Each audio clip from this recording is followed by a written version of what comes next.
dire les Canadiens à court de miracle.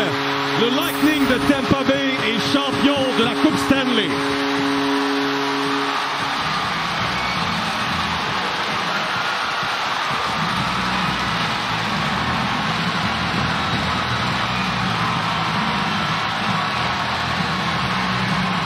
Écoute, c'était toute une machine d'hockey.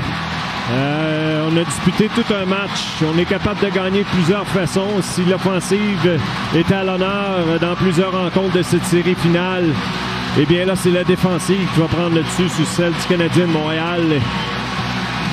Mais on se doit de louanger le travail et la saison des Canadiens de Montréal, Félix. C'est vraiment une saison où le Canadien a causé plusieurs surprises.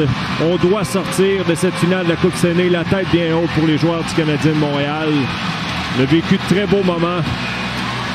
Et moi, ce que je retiens, c'est que les Canadiens ont redonné espoir à leurs partisans. Oui. Et il y a une nouvelle génération qui n'avait pas vu les Canadiens connaître du succès en série, qui ont vécu finalement et enfin des séries tout à fait incroyables. Alors, qui aurait prédit à un certain moment, quelque part au mois de février, que le Canadien était pour se rendre en finale de la Coupe Stanley? Levez la main. Non. Parce que je suis convaincu que vous n'étiez pas nombreux. Les Canadiens n'ont jamais abandonné. Et ils s'inclinent en 5 matchs face au Lightning de Tampa Bay. J'aime beaucoup cette image. Price, le vétéran, le meilleur joueur de cette équipe, qui prend le temps de féliciter individuellement tous ses coéquipiers. Oui, il a été très bon. Les 2 dernières rencontres, vraiment, on ne peut pas le blâmer. Il est la raison, en ce qui me concerne, pourquoi le Canadien s'est rendu en finale de la Coupe Stanley. Mais c'est un concept d'équipe. C'est une équipe qui a vécu beaucoup d'adversité, que ce soit le COVID avec Dominique Ducharme en finale de la Coupe Stanley. On pourrait écrire un film sur ce que le Canadien de Montréal a vécu cette saison. On va terminer à court à la toute fin et bien entendu, c'est décevant. Les larmes du côté des joueurs du Canadien. Opportunité, tu te rends si près, mais en même temps, t'as rien pour te mettre sous la dent. Non, mais c'est ça qui est difficile. Ouais. C'est que là, l'an prochain, il faut recommencer. Ouais. Il faut passer à travers la saison régulière, les hauts et les bas, les blessures. Là, ensuite, il y a les séries. On ne sait jamais ce qui peut se passer.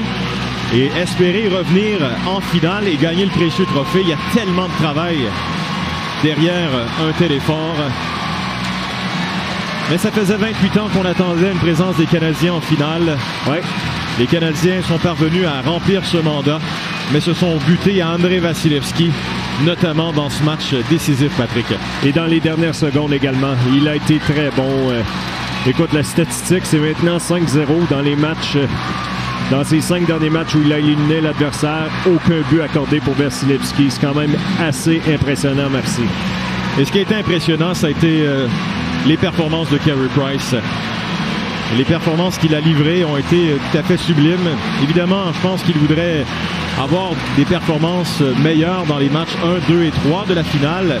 Mais dans l'ensemble, si le Canadien s'est rendu en finale, Patrick, c'est beaucoup et en partie en raison de l'excellence de Carey Price devant son filet. Oui, il n'y a aucun doute. Et j'ai hâte de voir l'an prochain. Price n'a pas joué le dernier mois de la saison. Assurément, ne jouera pas plusieurs matchs. J'ai hâte de voir avec le repêchage d'expansion si Jake Allen demeurait avec le Canadien de Montréal. Mais ça va être une situation intéressante. Quand dans les grands matchs en série, si tu amènes le Canadien de Montréal en séries éliminatoires, l'an passé, il avait été excellent, Price. Et cette année, il a été encore plus.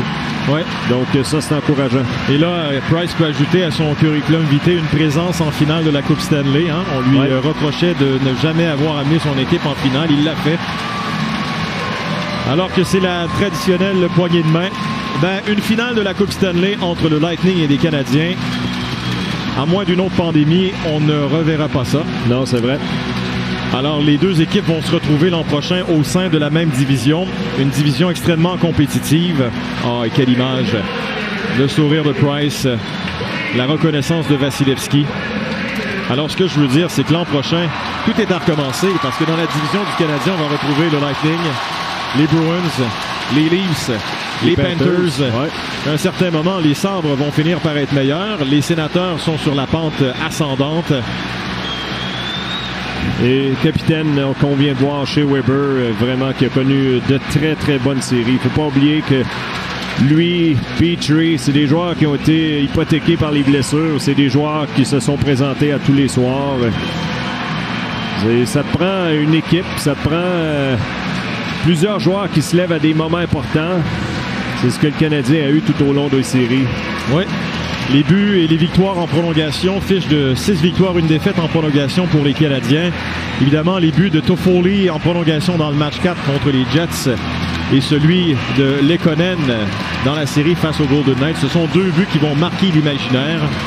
Celui qu'on voit, John Cooper, pour plusieurs, c'est lui qui sera l'entraîneur-chef de l'équipe canadienne lors des prochains Jeux olympiques. Si, évidemment, la Ligue nationale va aux Jeux olympiques, là.